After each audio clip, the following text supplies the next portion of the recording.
As we're coming on the air tonight, breaking news about what's going on in the air with the battle between tech and travel now in a partial holding pattern. You've got Verizon and AT&T in just the last little bit pulling a 180 and saying they'll stop some of tomorrow's planned 5G network rollout near airports all across the country. That's after top airline CEOs warned about a potential catastrophe. But here's the thing. This is just temporary. So we're going to talk timeline in a second and what it means for your travel planning and your cell service coming up.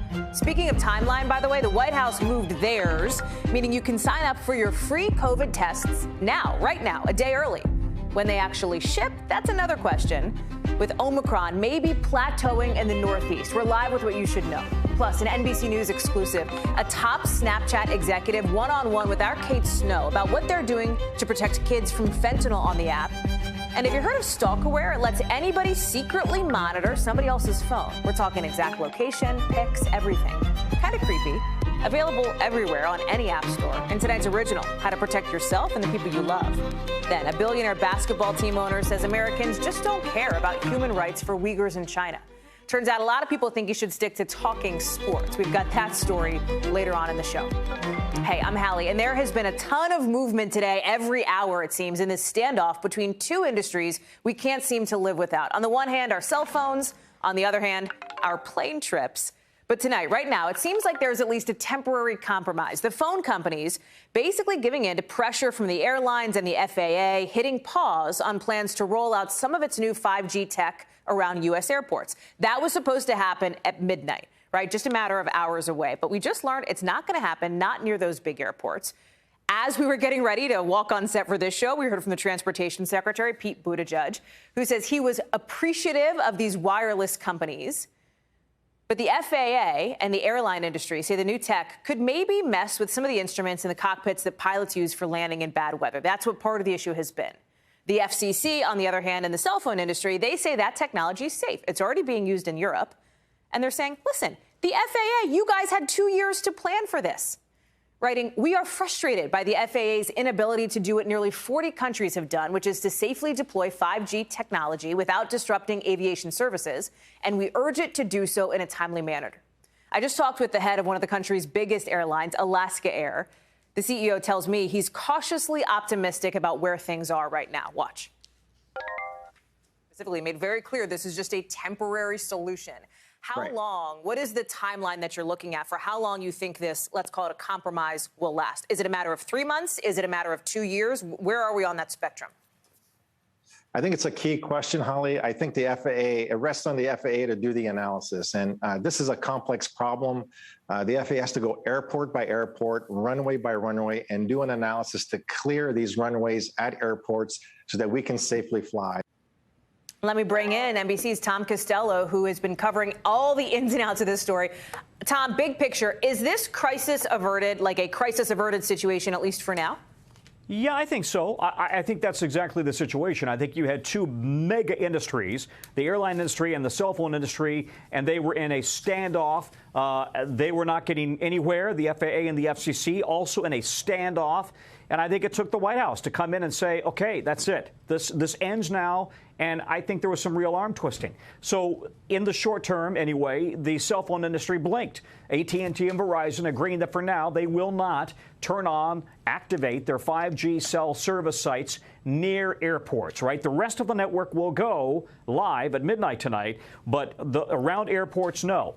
They have not said to us how many airports. Presumably, it's the same list of airports that the FAA has had concerns about, 80 airports or so.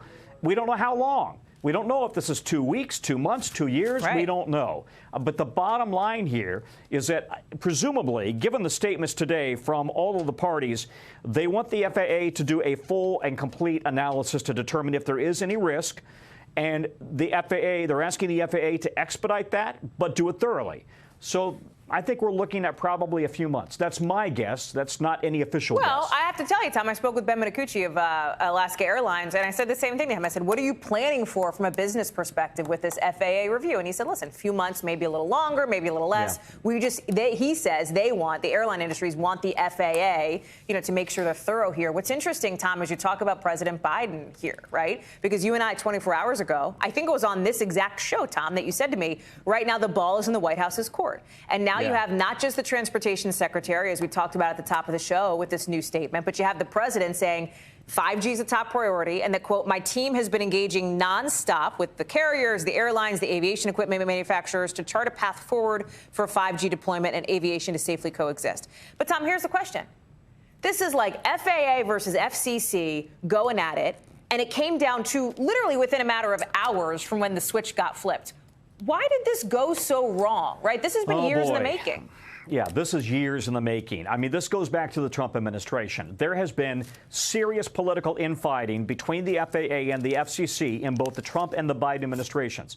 The perception is that, right or wrong, the perception has been from the FAA's perspective that the FCC is doing the cell phone industry's bidding, that they only took the data that supported their cause about whether or not there could be any potential risk to aircraft. And they took that data from overseas deployment of 5G, not from any U.S. data. That's the perception from the FAA. From the FCC's perspective, the perception is the FAA is overreacting, airlines, U.S. aviation overreacting, and they don't want to take the good news out of Europe, and they just want to delay this whole thing because they're afraid of something that's the boogeyman that really doesn't exist. But I'll tell you, this is what I do for a living. I talk to aviation experts constantly, and they are not normally known to engage in hyperbole, and all of them have been universally concerned about the potential for interference. And a lot of this is bad blood between these agencies, between Republicans and Democrats on the FCC panel. And it really did take some arm twisting, and finally the cell phone industry saying, okay, they cried uncle, and they will go along for now. I think they were just really, they had mud on their face after the airline CEOs yesterday warned of catastrophe. Yes. So bottom line, Tom, if you're looking at this, because I think probably a lot of people watching care about two things, right? Is my phone still going to give me fast service and fast internet? And am I going to still be able to book my flight to Aruba next month, right? Those two things. Aruba? Wow. Well, or wherever you're going. Those two things can still happen now, right? Like, we should be in good shape. Your 5G will work just fine, but probably not at the airport. And separately, you really should not be having any impact on your flights. So enjoy Aruba. Thank you, Tom Costello. Now I'm going to have to plan a trip. Tom Costello, thank you so much. We'll see you tonight on NBC Nightly News. So listen, if you're listening to this and you're a little confused by all this tech, you're not alone, right? So we thought, let's get through it together. What is 5G? Why specifically is this tech such an issue? And why are airlines delivering this warning that it could be so disruptive? Check it out. Hi, Verizon launched the first 5G network. Cell phone companies offering you incredibly fast internet speeds with the promise of 5G. It's not complicated. AT&T 5G is fast, reliable, and secure. The technology is already out there. 5G smartphones have been on the market since 2019, and those faster speeds are already used in more than 40 countries around the world. So here at home, why are the phone companies in a standoff with airlines? It all comes down to the tech. 5G is part of a frequency range from roughly 3.7 to 4.2 gigahertz. Stick with us here. Experts call it the C-band on what's known as the radio frequency spectrum. It's part of the same spectrum that you find AM and FM radio and transportation communications. And that's why the FAA and airlines are sounding the alarm, saying the technology could interfere with a plane's altimeter, an instrument in the cockpit that tells pilots how close a plane is to the ground as it comes into land. Those cockpit altimeters use frequencies from 4.2 to 4.4 gigahertz. At midnight, the initial 5G rollout will use up to 3.8 gigahertz. The FAA thinks those frequencies are just too close. But that's where a different government agency, the FCC, comes in. They manage these radio frequencies to make sure all of them can coexist, some with even smaller gaps between them. And they say they've already determined the launch of 5G here in the U.S. would be no problem for modern altimeters. So we'll see how this story plays out. You know we'll stay on top of it. And by the way, wireless companies have already spent more than $80 billion on this 5G technology. So you know they want to get it rolled out and quick. To COVID now, because it seems like we're finally seeing some light at the end of the tunnel when it comes to this Omicron surge, at least in the Northeast. We're also getting some more tools to fight the virus with the White House, surprise, launching something that I bet you ended up in one of your group chats today, right? The link to the new site where you can sign up to get your tests. COVIDtest.gov. It's out a day earlier than expected. It's coming as we're also getting news from Pfizer saying lab studies show its new COVID pill works against the Omicron variant. And by the way, we'll take some positive news. We'll take some silver linings where we can get them. Cases seem to be plateauing, leveling off in some of the states that were first hit early by the Omicron variant. We're talking New York, New Jersey, Connecticut, right here in D.C., all seeing a slowdown in positive cases. In New York City, cases have fallen by 31% over the past week. Mayor Adams says the city is winning the war against Omicron. But you also have the United States Surgeon General warning we are not past this as a country just yet. Let me bring in Gabe Gutierrez joining us now from New York. Gabe, I don't want to blow up your spot. I happen to know that you already went on that website. You signed up for your tests. It was a pretty easy process, and it's out a day earlier than we thought. Yes, that is true, Hallie. We just spoke a short time ago, and I told you I signed up and ordered these tests. However, I can't, in the last hour or so, if you read Twitter, there have already the first crop of complaints that have started to pop up here because of this website. So hear me out. So what's happening is, at least according to several people that we've heard on Twitter, and again, we have no idea how widespread this is, but there have been some complaints that people in apartment buildings have gone on the website and they've tried to order the tests, but the website says that they've already been ordered from their address. Hence, these folks think that perhaps, you can't order multiple tests from one apartment building. And someone else came back and said that problem appears to solve itself if you put your apartment number on the first line, not the second line. So, Hallie, these are the types of, bugs that the, White House press secretary today, Jen Psaki, said that, would probably happen given a website of this magnitude.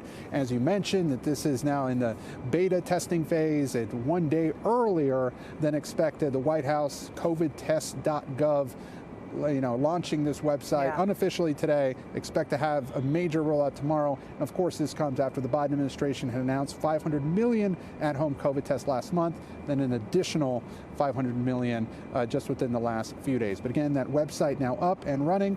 For me, the process was painless. Not everyone feels that way so far. We'll see how this goes. Well, it's a good, Gabe, there's also the question, right, of when is it actually going to ship, right? We know it's going to take probably at least a week. That's what the White House has said. And for some people, the Omicron issue that was so urgent a couple of weeks ago seems to be still an issue, but maybe somewhat less urgent in places like where I'm sitting and where you're standing, right? D.C. and New York, where you're looking at some of these numbers and they're starting to level off, just like they did over in South Africa, over in the UK. Yeah, pretty remarkable. And you mentioned, Mayor Eric Adams today holding his first COVID briefing since he took office, talking about, the daily cases. The average now went down from, 43,000 a day now to about 20,000 a day. Still a lot, of course, but it is New York City. But yes, the implication with that is that the COVID Omicron surge is really starting to drop here in the Northeast. But as you said, these at-home COVID tests, the White House says, won't be sent out for another 7 to 12 days once you order them. So, people could be getting them in late January. And the question is, will the Omicron surge still will be around then? Of course, as you said, the West, the Midwest, still dealing with these crushing number of cases, and also school districts, hospitals, they're dealing with staffing shortages. So we're not out of the woods yet. But again, here in the Northeast, will these tests get here in time to really make a difference? That's the question, Hallie. Gabe Gutierrez, staying on top of the COVID beat for us tonight. We will see you on Nightly News, Gabe, in just a little bit with Lester. Thanks, friend. Tonight here in Washington, you've got Senate Democrats, as we speak, just now arriving to this meeting, right? They're going to go in private, they're going to shut the door, and they're going to hash some stuff out about voting rights. You've got both sides, both Democrats and Republicans, pointing fingers at the other. Democrats accusing Republicans of basically trying to steal the vote from millions of Americans. Republicans, Mitch McConnell, accusing Democrats of fake hysteria when it comes to changing the Senate rules to try to get voting rights done.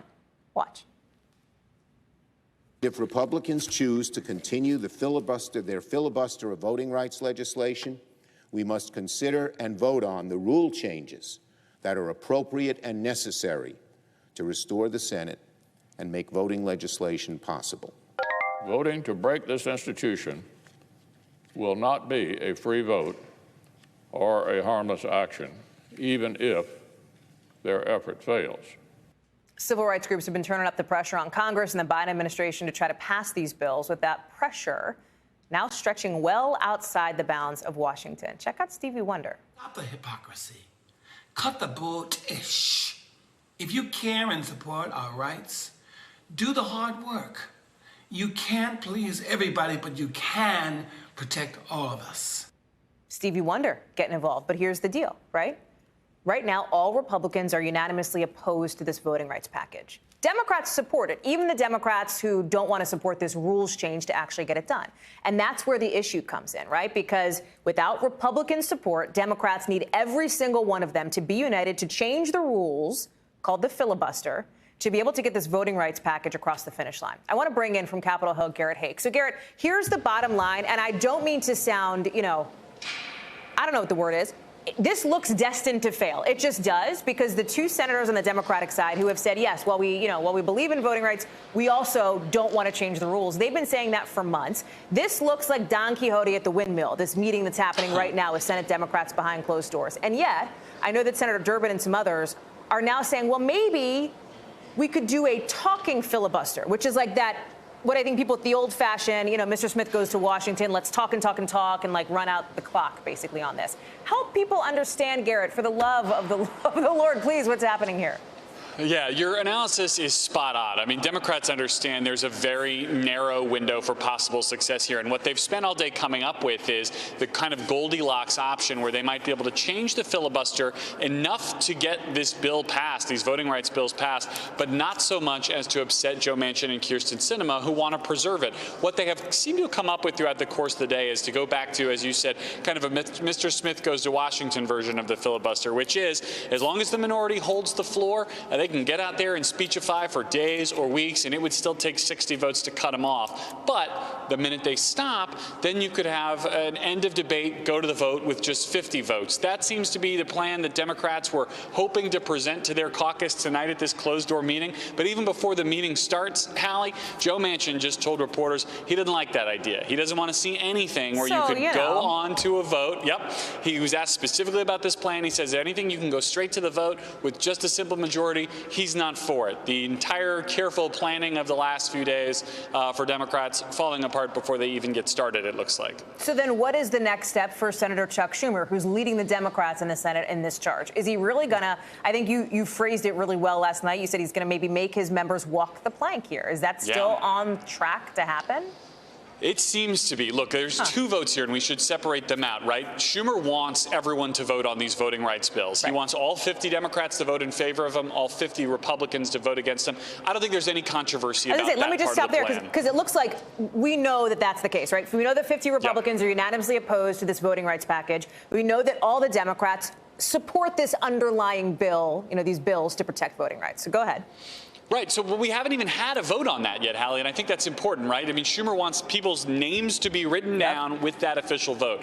The second vote, the rules change vote, which will clearly divide Democrats, the only question is how badly, I think is still an open question. I have speculated on our air a couple times that I think Schumer might be bluffing here, that I don't think it's necessarily in Democrats' best interest to show their parties divide by having that vote. But the thing about a bluff is you don't show your cards until you absolutely have to. So we won't know until later this week. Probably Thursday, I would think, would be the time that they would finally get to that vote. It's interesting. I spoke with Senator Ed Markey today, just a little bit ago, about this, right? About what could you, because right now, Senate Democrats, people should know you're not, in a room that's sort of far away from where you are, but on the same complex at the Capitol. You've got these Senate Democrats meeting behind closed doors. What are they really going to say that's anything different? And what's interesting about the strategy, Garrett, is Senator Markey and others that I've talked to keep turning this on Republicans. They don't want to make this, if you look at it from a political perspective, they don't want to make this about Democrats versus Democrats on this rules change. They want to make it Republicans versus Democrats on that underlying issue, voting rights.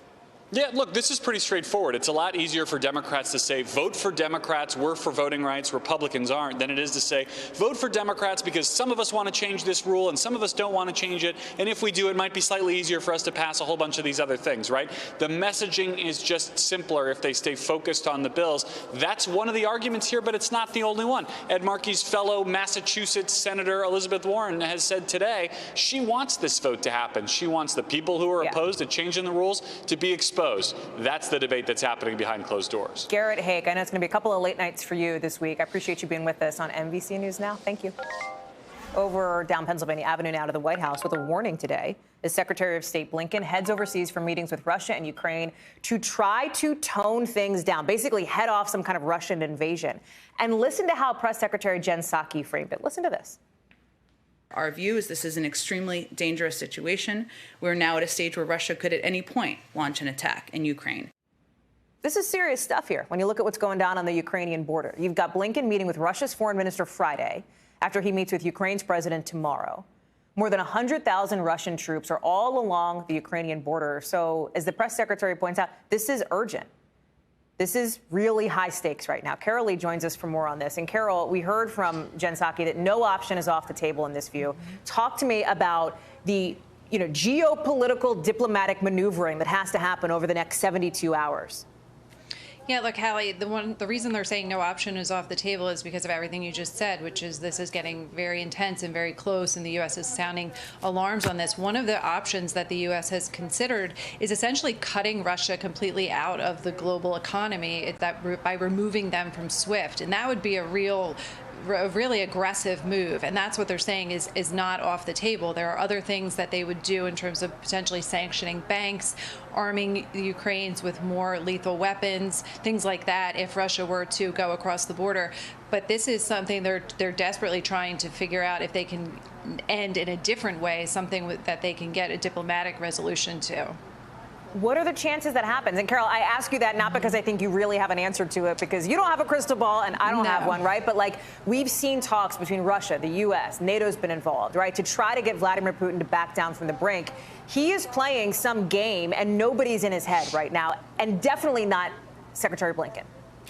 No, they're not. They don't really have a clue. It's all Putin's game, and everyone's just kind of waiting to see what he does. And Secretary Blinken's going over to Europe. He's going to meet with the Russian foreign minister, his counterpart, Sergei Lavrov, in Geneva.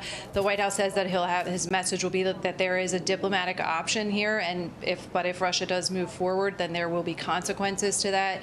You're going to see the secretary also meet with the president of Ukraine, President Zelensky, and then go to Germany, have meetings there, really try to get everybody on board to have things in place if and when Russia decides to move this, because this is a lot of these administration officials have been through this before with Russia, because they worked in the Obama administration where Russia pulled this with Ukraine before, and before that or after that in Syria. So they just don't know how this is going to end, and they're trying to get everything in order to respond in a way that they see fit if this does go one way or the other. Safe to say President Biden's going to get a bunch of questions on this tomorrow at his press conference? I think you're right. Carol Lee, you'll be watching it right here on NBC News Now. We look forward to more of your coverage. Thank you, Carol. To the Supreme Court now with the issue today. Can you express religious beliefs in public places? Specifically, what is government speech and what is not? Here's the deal. It's a debate over a flagpole in front of Boston City Hall. You might be thinking, how did this make its way to the Supreme Court? Here's how. You're looking at it. City Hall in Boston has 3 flagpoles. One flies the U.S. flag. One flies the Massachusetts state flag. But that third one, it changes out. It's usually the city flag of Boston, but the city's like, hey, if you're a group or an organization who wants to fly your flag, go for it, right? Flags of different countries. They've flown the Pride flag, for example. So a Christian organization comes in. They say, okay, we want to fly a flag with a cross on it. But the city said no. Why? They said the pole reflects the city's views, which means the government would be endorsing a religion, and that is not constitutional because, of course, the Constitution says there's a separation between church and state. But the Christian organization says, no, the flagpole is like a public forum. It's free speech. The government can't pick and choose which messages to allow and which messages to ban. And this is something that has implications across the country. I want to bring in Pete Williams now, our justice correspondent, as this argument unfolded in front of the Supreme Court justices today. Talk me through the tea leaf reading here, Pete, because it seems like the justices may be leaning towards siding with that Christian group. Why? Yeah, I think it's pretty clear that they are. And I think there are 2 reasons. One is a factual question. The one you raised, is the flagpole in front of City Hall a public forum, or is it government speech? Is it strictly the government's? And I think the court's going to say, based on the record here, where Boston almost never said no to anybody and reviewed these requests without ever seeing the flags that people wanted to fly until they hit the religious one, they're going to say that that's clearly a public forum and the city can't do that. They're also, I think, going to say, to the extent that it has to be said, that the city got the law wrong. Where the city said, if we fly the flag, we'll let this group raise its flag for an hour while it's having a ceremony in the plaza, this Christian flag, that's a government endorsement of religion. And I think that what the court's going to say is, no, that's not right, because basically this is a public forum. You can't restrict views. If the city permanently flew across every day in front of City Hall or on the roof of the City Hall, then that would be a government endorsement of religion. But not this fleeting one when it allows all sorts of other flags, flags from other countries, flags celebrating Columbus Day and Bunker Hill, then it's not an endorsement of religion. So for those two reasons, I think the court's going to rule against the city. One of the interesting things here is that the Biden administration, the ACLU, are siding with this Christian organization. And there was an interesting question from Justice Kagan to that attorney. And I want to play a little bit of it. Watch. The city has a policy of that kind, and then somebody comes to it and says, we'd like to put up this swastika on your pole. Does the city really have to say yes at that point? If it's a designated public forum, I think the answer is yes. Which is kind of an interesting argument, Pete, right? Like this idea, I think the Taliban flag, the North Korean flag, could those be flown in front of Boston City Hall, too? Yeah, I think that was a question to Matt Staver, who was the lawyer for the city, by the way.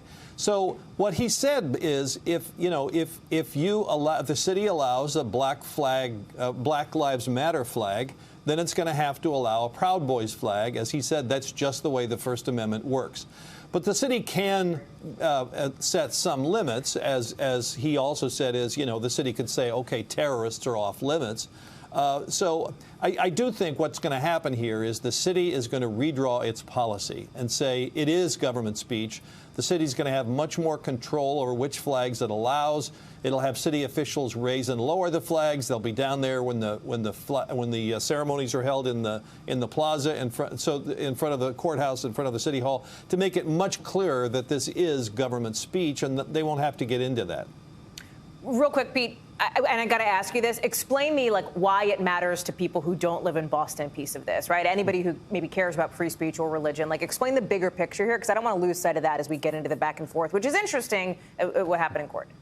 Well, I think two things. One is this whole question of when government displays, menorahs and creches and crosses and Santa Clauses and all that stuff in front of City Hall, that has produced a muddle of decisions over the years about what exactly is a government endorsement of religion. So maybe we'll get a little bit from the court today, or when this decision comes out on today's argument, that will help clarify that. And the other thing is, city halls around America, government institutions allow the use of facilities for various groups. This question comes up all the time. Pete Williams, live for us on that. Pete, thank you so much. Appreciate it. We've got some breaking news just coming into us, actually from back on the Hill, from the House committee investigating January 6th. They are putting out subpoenas now for 4 allies of former President Trump's, including names Rudy Giuliani among them, Sidney Powell, Jenna Ellis, Boris Epstein. People who the committee says were promoting those lies, those election lies on behalf of Mr. Trump, and who were trying to work to convince state legislators to overturn the legitimate election results. I want to bring in Garrett Haake, who is back on the Hill for us with this developing news. Garrett, I know we just talked to you on a different topic. This is the life of our Capitol Hill correspondent here. Yeah. These subpoenas, not shocking, right? Because these are people who did not cooperate with the committee. The committee wants to know what kind of planning and discussion was going on as it relates to the insurrection at the Capitol. Yeah, that's exactly right. And when you look at these folks, particularly Giuliani, who was in many ways the face of the so-called Stop the Steal movement. I mean, he was traveling the country. He was speaking to state legislatures. He was holding press conferences, including one in the parking lot of a garden supply store that is now infamous in the history of press conferences. He, Powell, Ellis were kind of the most notable spokespeople for the idea that the election was somehow stolen from Donald Trump. And the committee says, you were out here saying this. We want to know what you were saying to then President Trump about it. We want to know what he was saying to you. The problem that I think the committee's going to run into here, Hallie, is those 3 in particular were all attorneys. And they were all, and Rudy Giuliani will probably make this point the most because he was working with the president the longest, might lean on attorney-client privilege to not disclose their conversations with the president. So I expect a protracted legal fight here. But obviously, several key players right at the heart of the effort by the Trump White House to fight the election results of 2020. And we should note, too, Garrett, any resistance, I think, from the part of these 4, right, certainly the 3 that you mentioned, is not just for potential legal reasons, but for political reasons, too. They are continuing to push election lies, right? They are continuing to talk about the 2020 election having been stolen, despite the fact that it was, in fact, not. Yeah, that's exactly right. I mean, Jenna Ellis, I think, is probably the one who is the most outspoken now on that topic, is continuing to make political hay out of it. I mean, Giuliani and Sidney Powell have run into trouble with their law licenses. They've been named in lawsuits. I mean, they're already neck deep in legal issues from January 6th and from the transition to the Biden administration. Boris Epshteyn is an interesting one to me here. I feel like he's kind of the odd man out in this group. I think we need to explain to people who he is. He's somebody who was sort of in and around as an advisor to folks in the Trump circle, kind of a comms type person, right, looking at messaging and strategy, et cetera, and was apparently involved in this discussion at this hotel that became kind of home base, right, for this whole movement. And that's what the committee wants to know about. That's right. He was a Trump staffer for a time. Then he left and was a figure in the media world. He worked for, I think, Sinclair Broadcasting for a while. Although don't quote me on that. He was kind of out there as an outside comms advisor to then President Trump. And yes, he is mentioned in here for his involvement in the Willard Hotel meeting in the lead up to January 6th, which has become so pivotal to the January 6th committee's investigation. Garrett Hake doing double duty for us on the Hill tonight with that breaking news. Garrett, thank you. Real quick, we haven't heard, I know this literally just broke, and this is an annoying question, but to just do my due diligence, I assume we're reaching out, haven't heard back from these 4 who've been subpoenaed? We are out to all of them. Okay. No word back yet. I have to ask. Garrett Hake, thank you much. Appreciate it. Turning now to some news overseas, because we are getting finally a better picture of just how much damage that volcano eruption over the weekend and that tsunami created in Tonga. And you have to see it for yourself. Look at this. This is brand new stuff out today of the island before and then after the eruption. Look at how many buildings are just totally totaled, right? People's homes covered in ash. What used to be trees, right? Things that are green, covered in debris. We also heard from the country's government for the first time, confirming at least 3 people have died, including 2 people from Tonga and a British woman. On top of that, communication is still really hard. Internet access, obviously, very much limited. They don't have a ton of clean water, but there's also a very real fear that anybody coming to the island to bring help and supplies could also bring COVID. Remember, this is an island that had just 1 reported case since the start of the pandemic, just 1. I want to bring in Matt Bradley to talk about this. So, Matt, you can see, when you look visually at this, how much devastation there was on the island. Communication's really hard. Food, water supply, another concern. And then this COVID piece on top of it. What is the government going to do? I mean, what we've heard from the United Nations, I mean, the government right now is kind of in the receiving end of things. It's not that they're going to do anything. They're essentially reduced to trying to communicate and trying to accept aid from outside, from Australia, New Zealand, the United Nations. And we just heard from the United Nations, they think, by the way, that there could be as many as 4 dead now. But what we're hearing from them is that the real task here is landing people, getting people onto Tonga. And I know when you look at those pictures, it looks almost quaint that they would be concerned about COVID in this, in this situation, given the devastation. But the fact is that Tonga has a history of being afflicted by outside diseases because it's so isolated. When in the past those diseases have hit, they've killed a lot of people just because of the lack of resistance in that isolated community. So it is a really real concern, and that's why the United Nations are saying they're only going to actually bring people to Tonga if they're invited. Because, Hallie, we don't know actually how bad the damage is. We're really only looking at pictures from on high. Even the government there, in their statement, the first statement they made in several days, which is extraordinary to lose contact like that, they said they don't know the extent of the damage, so we still have to wait and see. But they did call it unprecedented, right? They said this is an unprecedented disaster, and it feels like we just don't have a sense of the timeline on, COVID aside, right? COVID concerns aside, just the rebuilding, right? I mean, Tonga's not, natural disasters are not totally unknown to Tonga, right? Flooding, et cetera, but this is something totally different.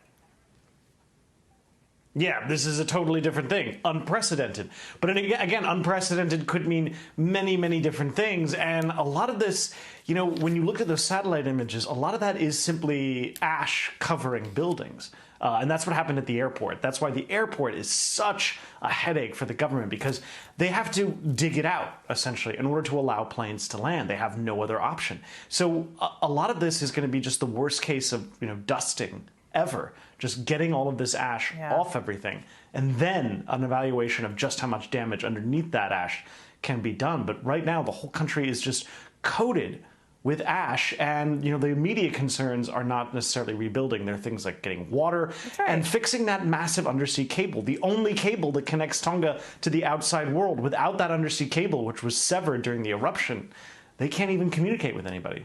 Matt Broadley, it's such an important story. That could take weeks. Yeah, I'm glad you're here to talk about it with us. We'll stay on top of it. Thank you.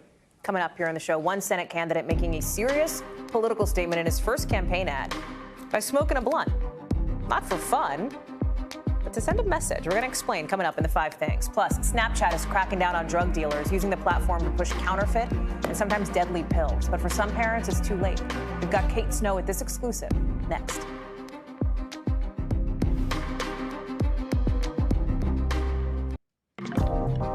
Coming up, the sale of drugs laced with fentanyl are not just happening out on the streets, it's happening in your snaps, too. Our Kate Snow sat down with the Snapchat exec with more on how the platform is trying to fight this. We've got that NBC exclusive coming up in a second. But first, let's get you over to the 5 things our team thinks you should know about tonight. Number 1, the British man who held hostages at a Texas synagogue Saturday was apparently known to British intelligence before he flew to the U.S. The 44-year-old was investigated last year over suspected terrorism links. The White House says the U.S. didn't have, quote, any derogatory information about this man before he came into the country. Number 2, Jay-Z's social justice initiative, Team Rock, is now putting some pressure on the DOJ to look into the Kansas City Police Department. Jay-Z's team paired up with the Midwest Innocence Project and wrote an open letter saying there's enough evidence of systemic police misconduct to try to launch an investigation. So far, no response from the DOJ, at least not yet. Number 3, Democratic Louisiana Senate candidate Gary Chambers. He is doing exactly what you think he's doing in this campaign ad, lighting up and smoking a blunt. A timer clicks in the background. It runs 37 seconds long. That's how often someone is arrested for possessing weed. He says he hopes the ad is a conversation starter to destigmatize cannabis in this country. Number 4, Microsoft says it's buying video game giant Activision Blizzard for $68.5 billion. This is Microsoft's biggest acquisition ever. They hope to become one of the biggest gaming companies once this deal, all cash, by the way, closes. Number 5, an out-of-this-world gem is going up for sale. Look at this. This is a 555-carat black diamond. Oh, yes, 555 carats. It's believed to be from outer space. It's called the Enigma, rather fitting name. No, Sotheby's is set to auction off the diamond next month. They think they're going to bring in at least $6.8 million. Imagine that on a ring. Now to an NBC News exclusive. Snapchat's head of platform safety, Jacqueline Boucher, talking with our Kate Snow about what the company is doing to try to stop the sale of drugs laced with fentanyl on that app. You might remember that Snapchat, right, came on the hot seat. This is it here on Capitol Hill for the first time back in October for a bunch of cases where teens and young people bought drugs that they thought were prescription pills, but died from overdoses because they were counterfeit. They had fentanyl in them. And some families have said the company's been slow to respond. One parent whose son died in April of 2020 from unknowingly overdosing on fentanyl says companies like Snapchat need to be held accountable because they say the company's not doing enough. Children are losing their lives. How do you sleep at night? How do you sleep at night knowing that children are losing their lives because they're using your app? That is Kate Snow is joining us now with more on this exclusive. Kate, it's just so emotional. And I know you've been reporting on this for a long time. It is so hard to hear from those parents. Talk me through what you heard from these Snapchat safety folks. What's the company trying to do? Yeah, so they're announcing a few different things. Today they put out a blog post. They spoke with us, and we're airing this tonight on Nightly News. One of the things that they say that they're doing is that they're really using new tools to screen and find drug-related content. So machine learning, computer tools that can scan and look for, whatever clues they have to drug-related content happening on their platform. And then when they see something that violates their standards, they tell us they take it down. They take that account down right away. They're also touting that they're working more closely with law enforcement now, that they've actually have a tenfold increase in the amount of people at Snap who are dealing with law enforcement, which makes it easier for them, they say, to respond more quickly. Take a listen to a little bit of our conversation. Our goal of ridding Snapchat of drug dealers and drug content isn't going to be achieved overnight. Meaningful progress takes time. In that time, people have died. And again, the best way to prevent more tragic deaths is to aggressively raise public awareness about these lethal poisonings. One other thing that they're doing, Hallie, is if someone goes on Snapchat and they try to search for a drug-related term, they get sent essentially a bunch of information that is, counter to that, a bunch of public service announcements and material within their platform meant to deter people from substance abuse. So there's a couple of pieces that are really interesting in there, right? I mean, all of it is, Kate, but specifically this law enforcement thing, right? The idea that they are having more people work with law enforcement, it still doesn't happen in all cases. Right. What is the bar from when Snapchat decides, okay, this goes to police or this doesn't? Yeah, and you'll hear later, I questioned her about that because she said, essentially, we're looking at everything, and if we find problems, we sometimes send them to law enforcement. So I went back at her and said, well, why only sometimes? Why not all the time? And her answer was, it's too much, right? It would be too much, in their view, to share every single thing they find, and it would be unsustainable for the law enforcement, too, because it would be so much they'd be dumping on law enforcement. I can tell you that some families have a real problem with that and think they shouldn't necessarily, it shouldn't be Snapchat making the judgment about what warrants law enforcement attention. But I did speak to a law enforcement official at a very high level who said that made sense to him because it would be overwhelming if they shared every time they found some drug-related content. You talk about what you're hearing from some of these families, right, whose kids have gotten some of these counterfeit pills off Snapchat. And some of them say they've waited a really long time to try to get info out of the company. Obviously, as we heard, right, in the introduction to this discussion here, you have parents who are furious, who are upset, who want to know more, and who feel like Snapchat is not being responsive. Yeah, and you're showing a picture there of the group that Jaime Puerta is the president of. They actually picketed outside of Snapchat headquarters. They're going to do it again later this month, Hallie. There is a lot of frustration. You can imagine the pain that these families are feeling. Snapchat says it understands, how painful and horrible this is, and they appreciate families that are working with them. But there's a lot of frustration that, again, that Snapchat hasn't been responsive enough to law enforcement, even though they're now saying that they're more responsive than ever. They told me it's now taking weeks to fulfill law enforcement requests for information rather than when it used to take months. Kate Snow, it is a fascinating discussion. It is a really important conversation to have. We're looking forward to seeing more tonight on NBC Nightly News, of course, with Lester and your exclusive. Kate, thank you. Coming up here on this show, technology that tracks your every move without you even knowing about it. Jake Ward has tonight's original on so-called Stalkerware. More on how it's being used and why it seems to be being used more.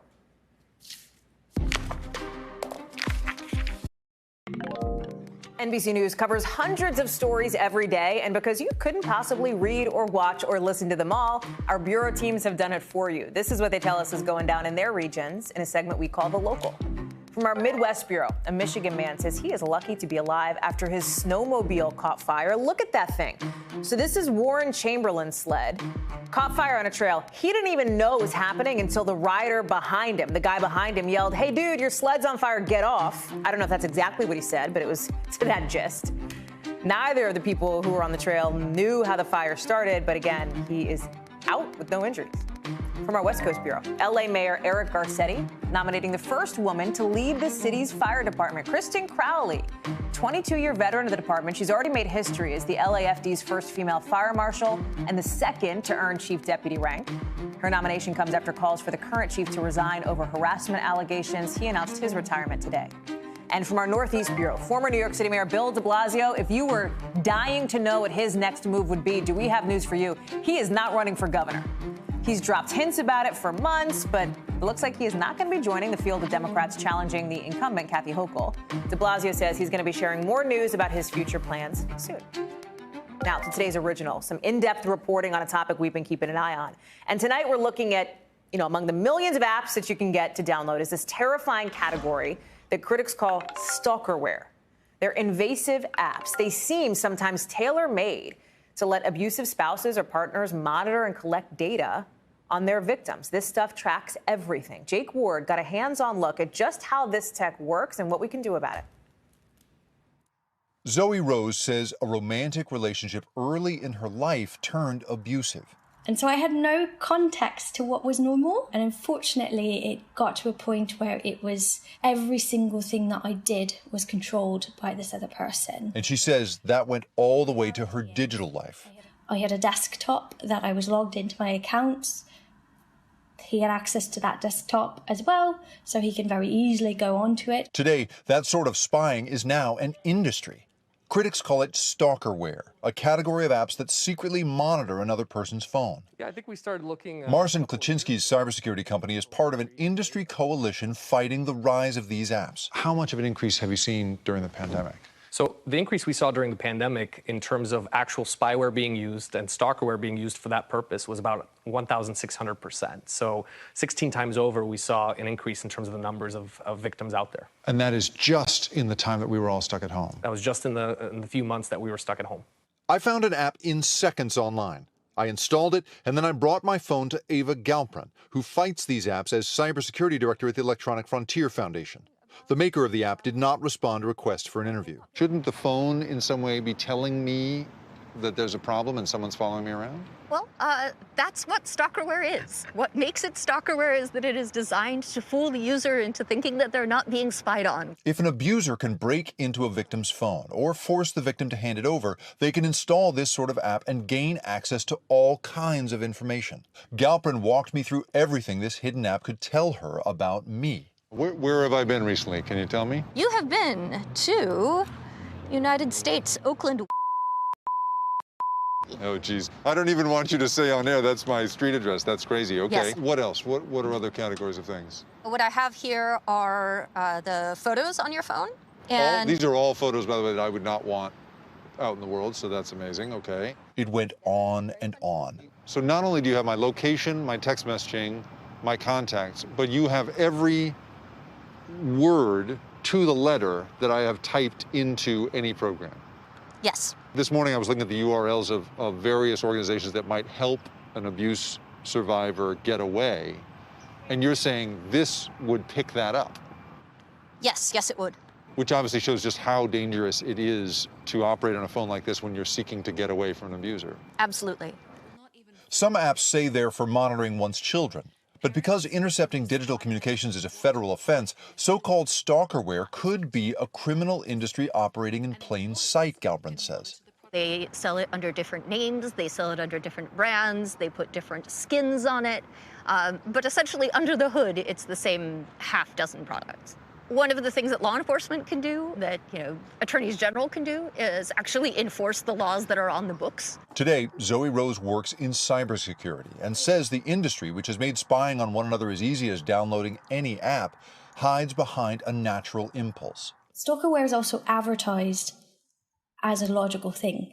People think, well, we want to make sure that our family is safe. We want to make sure our children are safe. We've just made it convenient to make an excuse and justify this tracking. Now, the question is whether this sort of tracking in any form is justifiable.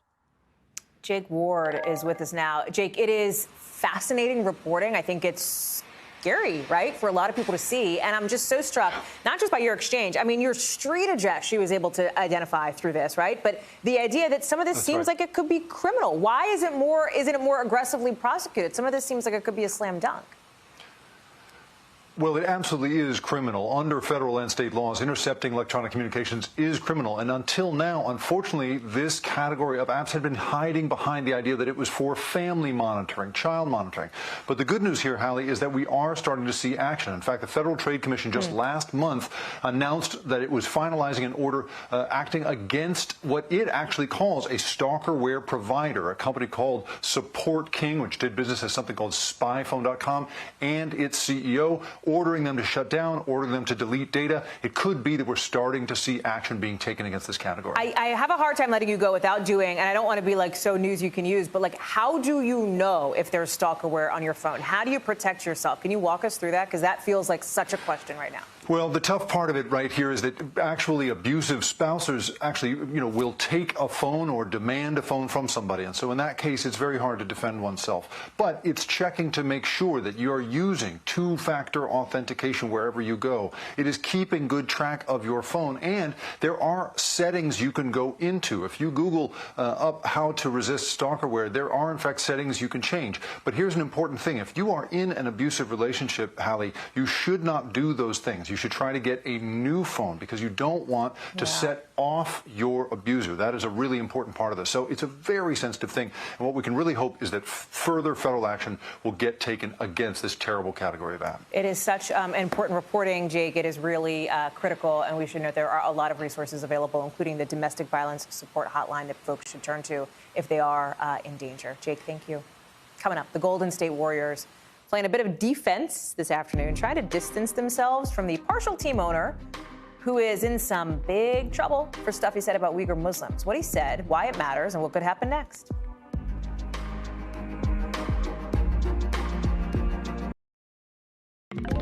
So today you've got this part owner of the Golden State Warriors backtracking his comments that nobody cares about the Uyghur ethnic group in China. Here's what Chamath Palihapitiya originally said. Watch. Nobody cares about what's happening to the Uyghurs, okay? You bring it up because you really care, and I think that's nice that you care. The rest of us don't care. Ooh, not true. A lot of people care about the plight of this ethnic minority group in China here, the Uyghurs. It has gotten international attention. Now you got that guy, right, saying he came across as lacking empathy. Probably true, since the Uyghurs have dealt with years of repression from China. The U.S. has actually called it genocide. The Warriors even went on Twitter to say his views do not reflect those of their organization. This thing has blown up. It has gone viral in a big way. So Steve Patterson is here to talk through it. And let's just start off with this tweet, right? Because he acknowledges he lacked empathy during this podcast.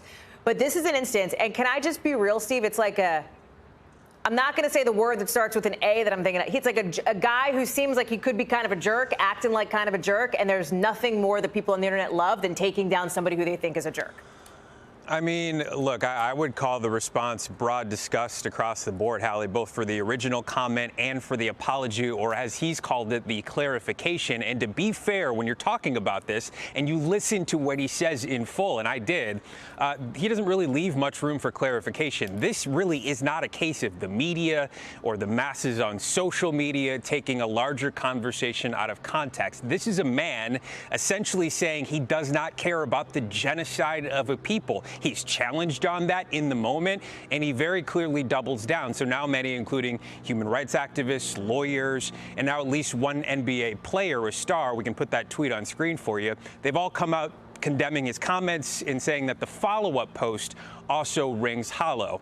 And just to be clear, in case you haven't Googled this, the State Department estimates as many as 2 million Uyghurs and other cultural groups have been detained in internment camps in China, while human rights organizations say there are several accounts of forced labor, of re-education, of forced sterilization, of torture and rape. So this is a very serious topic to comment on. It's super serious, and it also is really bringing back up, which we've seen flare up at points over the last couple of years, the the NBA's relationship with China, I should say. You look at what happened with Daryl Morey, right, the GM of the Houston Rockets, who apologized after his tweet supporting Hong Kong protesters. There's been a lot to this, right, because at that time you had Chinese sponsors who left the NBA. The NBA makes money in other countries, including China, right? Like, this is layered. This is layered because of that relationship. Extremely complex. Hallie, the fallout from that one tweet, if you remember, after those Chinese sponsors left, the stations refused to cover the league. That one tweet cost the NBA an estimated $400 million. And we really haven't heard a peep from the organization since then. I think the league has been very open when it comes to domestic issues, even letting players wear political statements before games. Many of the coaches have been huge allies when it comes to topics like Black Lives Matter and other movements. But internationally, when you're talking about that much at stake with that much money, again, it's very complicated when you mix in the dialogue, and I think mileage will vary depending on the topic and depending on how costly that topic may be. Hallie. Steve Patterson, live for us from L.A. With more on that. Steve, thank you. We're going to be keeping an eye on that one for sure. Appreciate it. Appreciate all of you for joining us for this hour. We're going to have more for you here tomorrow. Same time, same place. Coverage picks up right now.